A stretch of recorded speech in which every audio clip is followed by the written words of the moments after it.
So today we are going to be smoking an entire whole chicken outside on the pellet grill. And we're gonna have 3 objectives today. Objective number 1 is that we are going to have a chicken that is going to have some actual depth of flavor, that is going to be juicy, that isn't going to be a dry, chewy, overcooked chicken. We want a chicken that's juicy with some actual flavor. Objective number 2, we want no gummy, rubbery, fall apart skin. We want crispy, delicious, nice, tasty skin on this chicken. And objective number 3, we don't want to run our propane here in our 42-foot fifth wheel. So we are going to be outside. It is raining, check this out. We are going to be outside using our pellet grill, and we're gonna get this low and slow, and I'm gonna show you how to make an entire chicken easily enough, 3 simple steps, outside on the pellet grill. Babe's gonna be joining us later in the video. Now let's just jump into the show.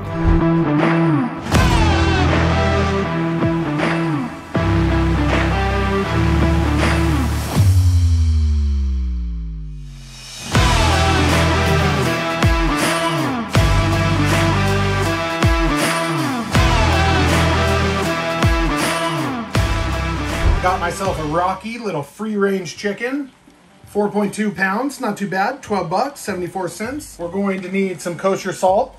You're gonna need your favorite chicken rub. Today we're gonna be using Bald Buck. I do like Bald Buck on chicken. I think you could find him on baldbuck.com or something like that. We got some extra virgin olive oil and your favorite barbecue sauce. I do like Casey Masterpiece.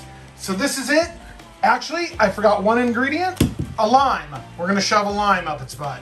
Now, step number 1 is called dry brining, and you've heard me talk about this a lot on other cooks. You could do it with other type of meats also. Basically, what it involves is opening the chicken from the bag, patting the chicken down with some paper towels. I'm gonna use that kosher salt. I'm gonna sprinkle that salt on the outside of the skin. I'm gonna clean out all the gizzards or whatever is inside the chicken. I'm gonna cut a lime in half. I'm gonna shove the lime up its butt. I'm gonna use some butcher's twine. I'm gonna tie the legs together, and I'm gonna place it in my refrigerator to let that salt penetrate into the skin for approximately 4 to 8 hours. That's gonna suck some of the moisture out. That's gonna get some of the salt into it, and it's going to just help you just increase your wiggly, jiggly, rubbly skin that we don't want at the final product. It's gonna make you have the really desired skin that you're looking for. But while we're waiting, let's roll our tier 1 and our epic tier 3 channel members. Thank you guys all so much. Everybody that's taken the time to hit the join button that supports us right next to the subscribe button. We just revamped the cheers. We've just revamped the tiers. So if you want to go ahead and check out that information, support the channel, it's a join button right next to the subscribe button. All right, now let's fast forward to when we put the Bald Buck on hours later. Now, I honestly wish that I had 24 hours to dry brine it. I only had 4 hours, so it is what it is. I do like this Bald Buck because it has a little bit of heat. I'll show you guys this again. The color and the bark that's gonna come out with this, it always is an amazing color. And when we finally use that Casey Masterpiece barbecue sauce mixed in with some olive oil, I think the lime juice, the heat from the Bald Buck, and that barbecue sauce is just gonna give this really an amazing flavor. And by doing these couple of tips, and when we bump up the temperature at the very end, the skin is gonna be really crispy, and you're just gonna have a really juicy, awesome product. So let's go outside and get the pellet grill fired up. Nothing like grilling in the rain. So we got to get from here over to there, get her loaded up with pellets and get her plugged in. Set on smoke. We're going to start out at 225 degrees. Hopper's full. We're going to run the bird at 225 degrees until the bird reaches an internal of approximately 140, 145. Then I'm going to show you the next step to make really epic skin. 1 hour at 225. Still looks like you got a little ways to go, but I did want to throw on some asparagus and check some temperatures. Chicken is not done at 140. Chicken is done at 165 in the breast and about 175 in the thigh.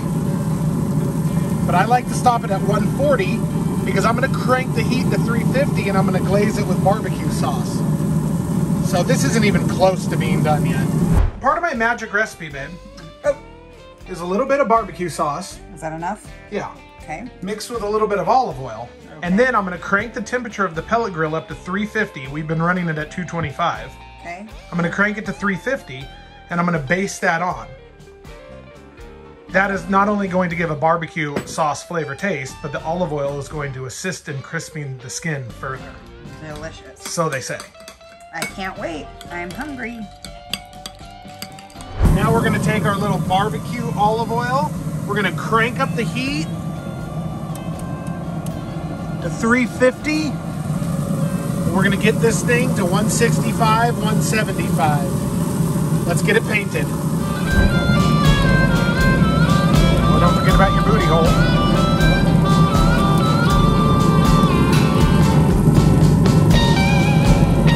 We're almost up to 350.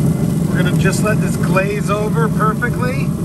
We'll take it off, we'll let it rest on the board. We're gonna carve into her. So to recap while you were gone, I did a dry brine on it for about 4 hours, which just included salt uncovered in the refrigerator.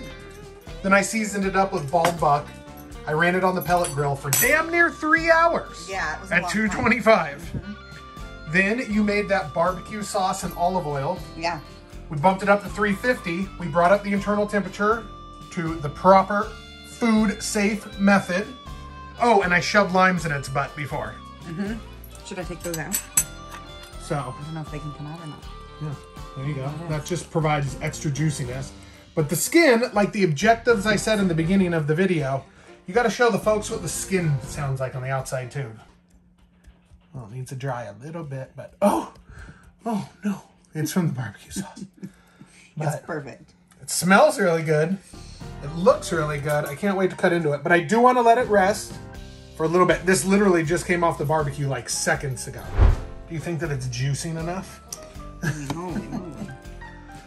You got to cut its bondage straps too and get the limes out of its butt. I guess I really don't know how to.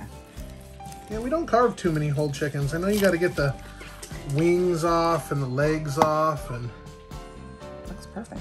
and it looks very juicy. And everything was done to temperature, not to time. It took way more time than I expected it was going to be. So the skin didn't turn out exactly how I wanted it to. I wanted it to be super crispy. Okay, but to be fair, it's pouring rain out, so it could have caused a little bit of steam inside of the pellet grill, which could have made it not get crispy. I mean, that's a theory. So what are your thoughts on the flavor and the juiciness, though? Oh, I think it's fantastic. I love it. Everything turned out really good. It's very juicy. It's very, very juicy. The flavor is amazing. The flavor is really, really good. So, all right. Great job. Well, that's one way that you guys can cook a whole chicken on a pellet grill. Thank you. Until the next video, bye.